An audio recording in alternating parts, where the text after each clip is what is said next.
오늘날 기독교계 소위 예배의 패러다임이 변하고 있다는 말이 무슨 유행병처럼 번지고 있습니다.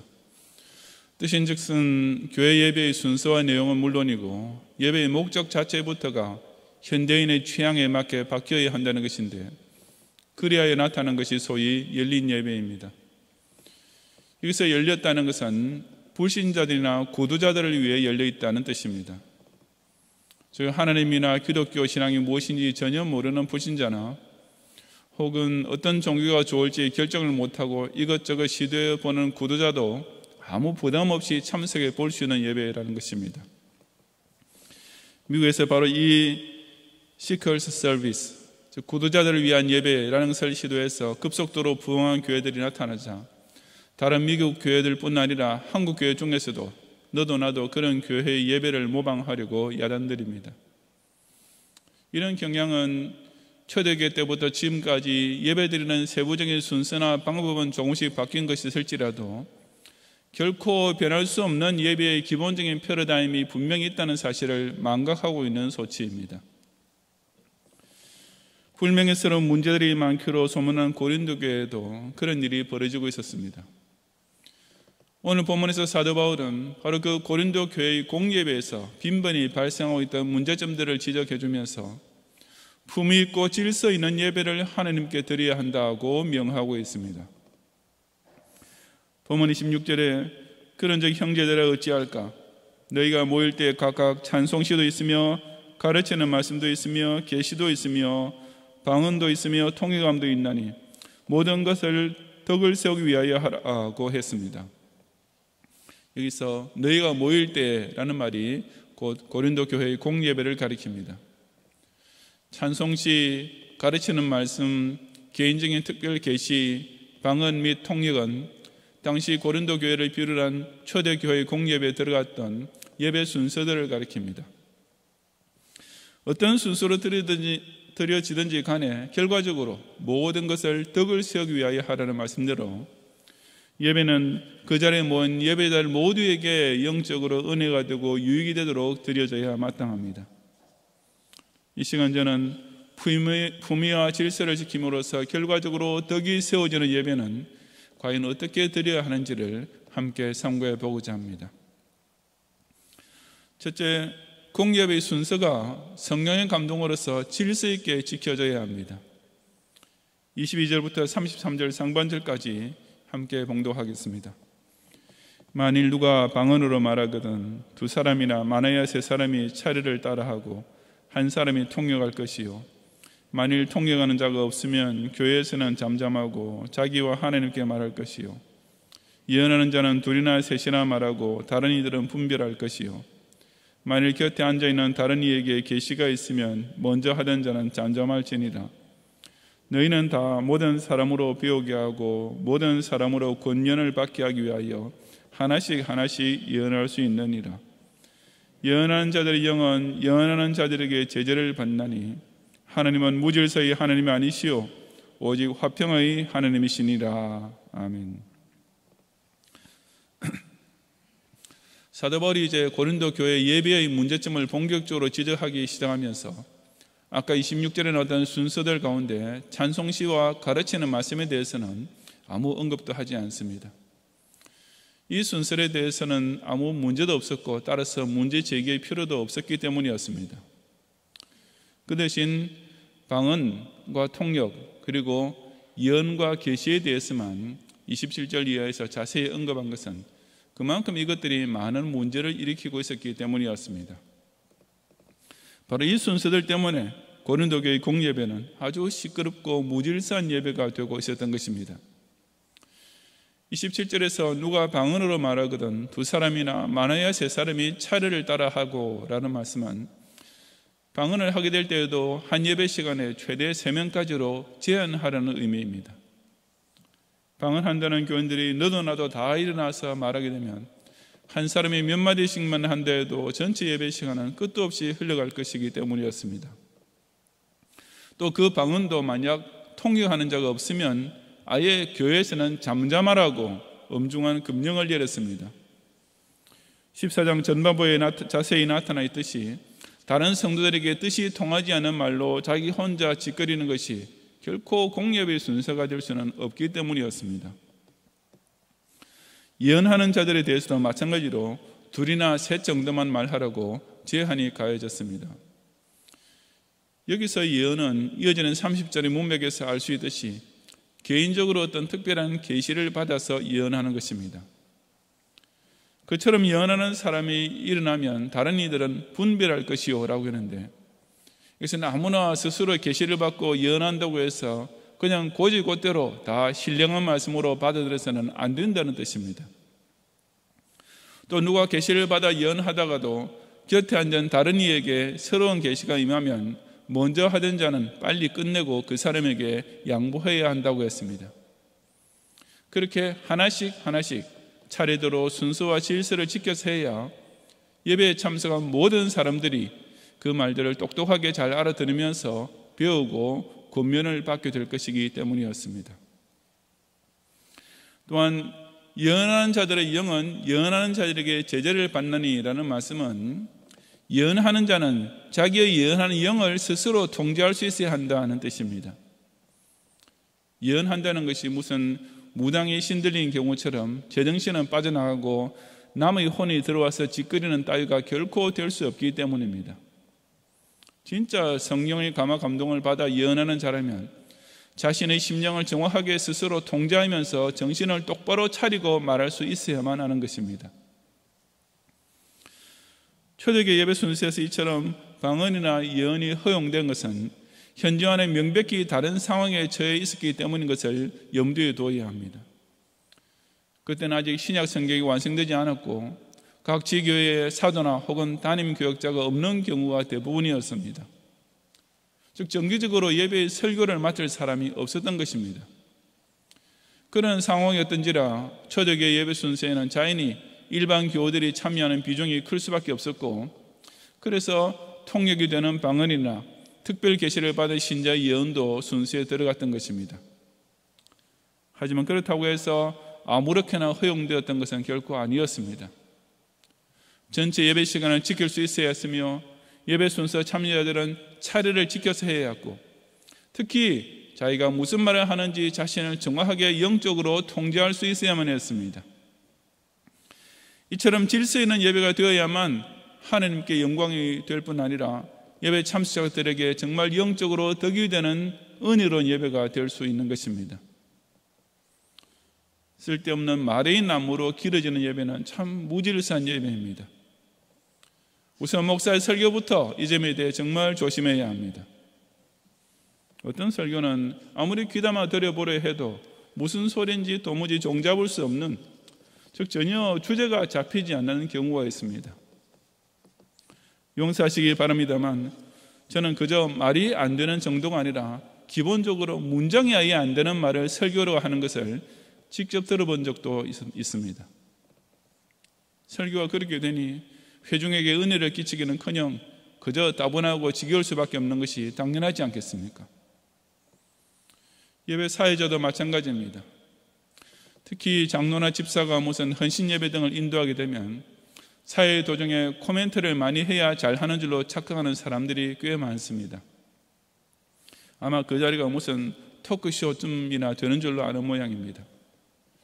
정말 하지 않아도 될 말, 아니 하지 말아야 할 말까지 제 딴에는 분위기를 잡는 말이라고, 혹은 유머러스한 조크라고 예배의 순서와 순서 사이에 자질구레한 애드리브를 남발하는 것입니다.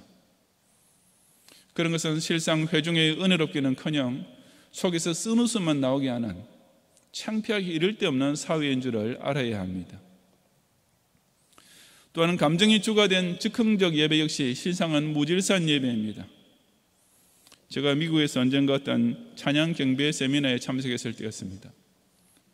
그 세미나의 강사 목사님께서 강단에 오르시더니 강연하시기 전에 찬송 몇 곡을 함께 부르자고 하시면서 피아노 앞에 앉으셨는데 그것까지는 뭐 괜찮았습니다.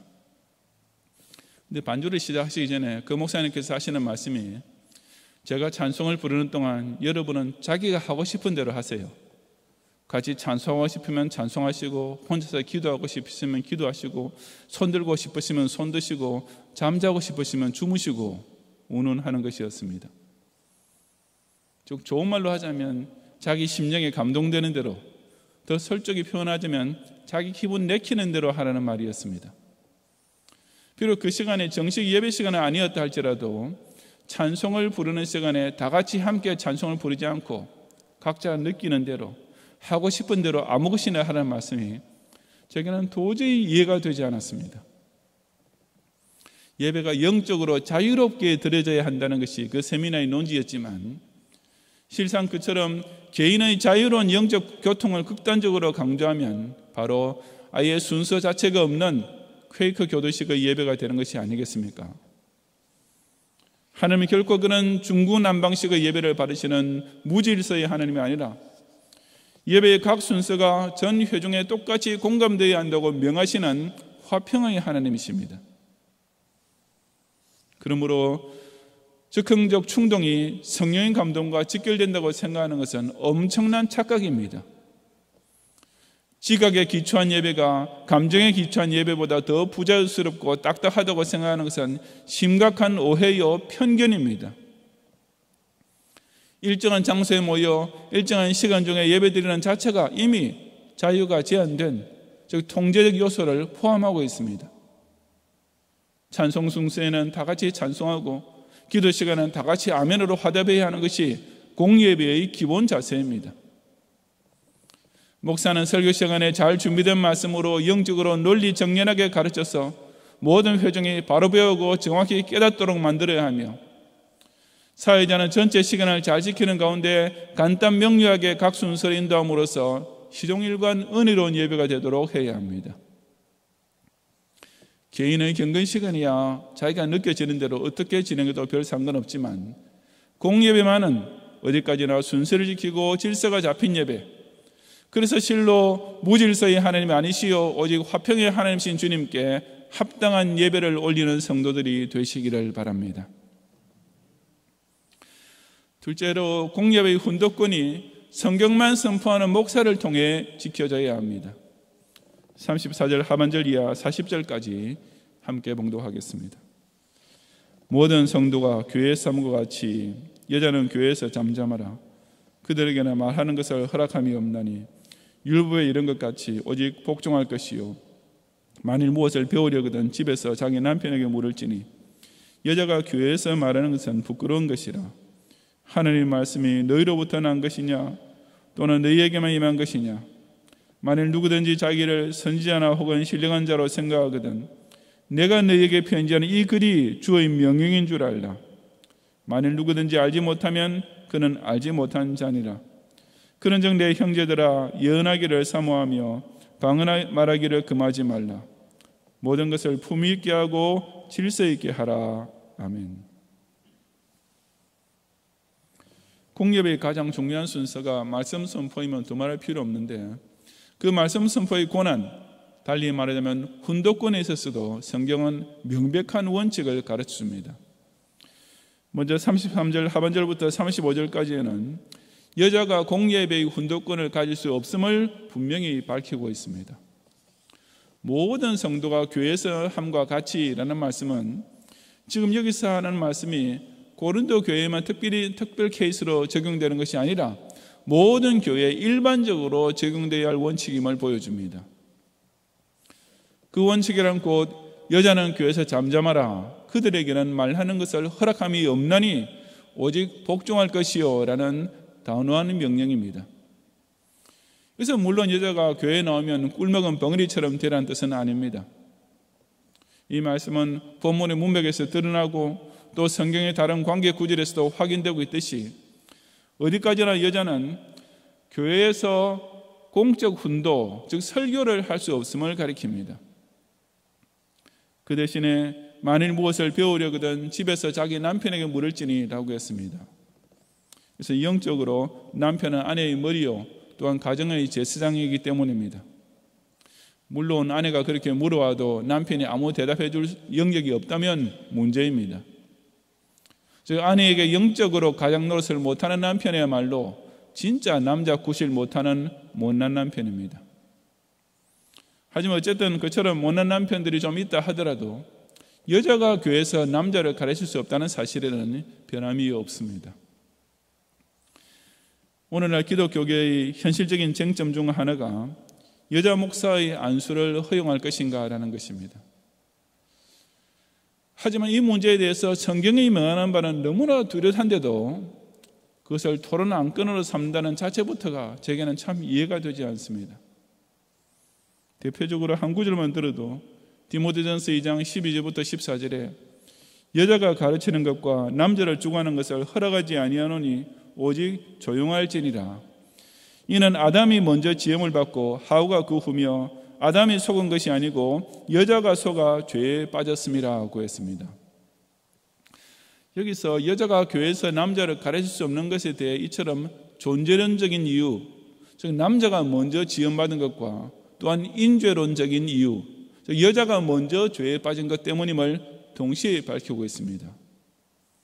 즉 사도 바울이 교회 내에서 여자의 훈독권이 불가함을 여러 차례 강조한 것은 단순히 어느 한 지역 교회의 특별한 상황 때문에 그랬던 것이 아니라 이처럼 하나님의 창조와 인간의 본성이라는 아주 무게 있는 근본적 이유들 때문이었던 것입니다. 오늘날 존재하고 있는 여자 목사의 대다수가 자유주의 기독교 계통인 것도 염두에 두어야 합니다. 자유주의 기독교계에서는 여자 정도가 아니라 아예 동성애자까지 목사 안수를 해줄 정도가 아닙니까? 왜냐하면 이들은 성경 말씀을 절대 주권자 하나님의 절대 무한 말씀으로 받지 않기 때문입니다. 사실 여자가 스스로 목사의 사명을 받았다고 영적으로 느껴지는 경우가 있을 것입니다. 하지만 정말 진실한 신자라면 자기의 불분명한 느낌보다는 성경의 명백한 명령 쪽을 따라갈 줄 알아야 당연하지 않겠습니까? 여자가 목사가 되고 교회에서 말하는 것은 결코 여성의 지위를 회복하거나 향상한 것이 아니라 본문의 말씀대로 실로 여자에게 부끄러운 것일 뿐임을 깨달아야 합니다. 이어지는 36절부터 40절에 기록된 내용은 공예배의 훈독권이 오직 성경이 하나님의 말씀임을 철저히 믿음에서 그 능력이 발휘됨을 증언해 줍니다. 본문 36절을 다시 번역하자면 하나님의 말씀이 너희들에게서 나오고 너희들에게서 완성되었느냐라고 사도 바울이 고린도 교회 교인들에게 핀잔조로 던지는 말입니다. 즉 고린도 교회의 방언이나 예언하는 남녀 교인들이 마치 자기네 자신을 통해서만 하나님의 말씀이 전달되는 것처럼 착각 내지는 교만에 빠져 있다는 책망입니다. 자기를 선지자나 혹은 신령한 자로 생각하거든 이런 말에서 암시되고 있듯이 고린도 교회 안에는 좀 속된 표현을 빌리자면 정말 영적으로 자기 주제 파악을 못하는 교원들이 많이 있었던 것입니다. 그처럼 스스로 신령한 계시를 받았다고 주장하는 자들을 향해서 사도 바울은 내가 너희에게 편지하는 이 글이 주의 명령인 줄 알라 하고 단호하게 이를 데 없는 어조로 명백히 선포했습니다. 이 구절에서 주라는 단어가 아주 강조되어 있습니다. 제 딴에는 신령한 은사를 받았다고 하는 자들의 방언이나 예언이 아니라 바로 사도 바울이 그들에게 보낸 편지의 구절이 곧 하나님의 명령이라고 강력하게 천명하고 있는 것입니다. 바울 서신이 주의 명령이라면 이것보다 더 권위 있는, 이것보다 더 위에 있는 다른 어떤 계시란 것이 있을 수 없음은 명백합니다. 그래서 고린도 교회의 소위 신령하다는 교인들의 방언이나 예언은 금세 사라져버렸지만 사도 바울의 편지하는 이 글, 즉 이 고린도전서를 비롯하는 모든 바울 서신들은 신약 성경으로 영원히 남게 된 것입니다. 선지자와 사도가 받은 계시의 권위는 다른 개인적인 계시보다 분명히 비교도 될 수 없는 우위에 있습니다. 더욱이 그 선지자들과 사도의 증언인 신구약 성경이 완성된 이 시점에 와서는 더 이상 방언이나 개인적인 환상으로 받을 만한 하나님의 추가 계시는 전혀 없습니다. 예수 그리스도의 십자가 구속과 믿는 자에게 약속된 천당 소망, 성경이 명백히 증언하는 이 복음보다 더 이상 무슨 좋은 계시를 받을 수 있겠습니까? 하나님께서 성경책에 아직 기록하지 않고 빠뜨려 놓은 중요한 계시가 있어서 이제 와서 느껴야 어떤 개인에게 무슨 방언이나 통역이나 특별 계시로 또 알려주셔야 하겠습니까? 만약 그렇게 생각하는 사람이 있다면 그는 분명히 요한계시록의 마지막 장 마지막 절에서 결론적으로 저주하고 있는 대로 이것들, 이 두루마리에 기록된 예언의 말씀 외에 더하는 이단임에 틀림없습니다. 그러므로 오늘날 개인적 특별 계시를 통해 받는 말씀이 있다고 해도 그것은 모든 신자에게 공적으로 선포되어야 할 중요한 진리는 결코 아닌 것이 분명합니다. 39절에 있듯이 사도 바울도 방언 말하기를 금하지는 않았습니다. 하지만 그것은 어디까지나 그 개인에게 필요해서 주신 은사이며 그런 까닭에 그런 개인적인 계시는 교회에서는 잠잠하고 자기와 하나님께 말할 때 사용할 뿐인 것입니다. 38절의 만일 누구든지 알지 못하면 그는 알지 못한 자니라는 말씀은 조금 해석하기 어려운 구절입니다. 두 가지 해석이 있는데 하나는 모르는 사람은 모르게 가만 내버려 두라 하는 것이고, 혹은 37절에서 바울이 하는 말을 무시하면 그 자신도 무시당하게 될 것이다 라고 번역할 수 있는데, 대체로 오늘날의 주석자들과 새로운 성경 번역들은 후자를 취하고 있습니다. 실로 선지자들과 사도들이 성령의 감동을 받아 기록한 성경 말씀이 곧 주의 명예인 줄을 알지 못하면 그 사람은 곧 주님으로부터 무시당할 수밖에 없는 자입니다. 그러므로 목사는 어디까지나 성경이 하나님의 말씀인 것을 철저히 믿고 그 성경의 권위에만 의존해서 말씀을 선포해야 합니다. 그렇지 않는다면 그는 교단에서 상립은 받고 자기 교회 교인들로부터는 목사로 인정받을지 몰라도 정작 하나님으로부터는 완전히 무시당하고 있는 가짜 목사일 뿐인 것입니다. 고린도전서 12장 28절에 하나님이 교회 중에 몇을 세우셨으니 첫째는 사도요, 둘째는 선지자요, 셋째는 교사요, 그 다음은 이라고 밝힌 대로 여러 은사에는 분명히 순서가 있었습니다. 초대교회 시절에 말씀을 가르치는 권한, 즉 훈독권이 가장 컸던 직분은 물론 사도였습니다. 하지만 오늘날은 그처럼 예수님의 사건을 친히 목격하고 증언했던 사도는 더 이상 있을 수 없는 시대입니다. 그렇다면 그 다음은 선지자인데, 이것은 무슨 미래의 일에 대한 예언자라는 뜻이 아니라 신구약 성경에서 하나님의 말씀의 대언자라는 의미로 쓰이는 말입니다. 그러므로 성경을 가지고 하나님의 말씀을 대언하는 목사야말로 바로 오늘날의 선지자에 해당되는 직분이며, 그 목사에게 이 훈독권이 집중되는 것은 지극히 당연합니다.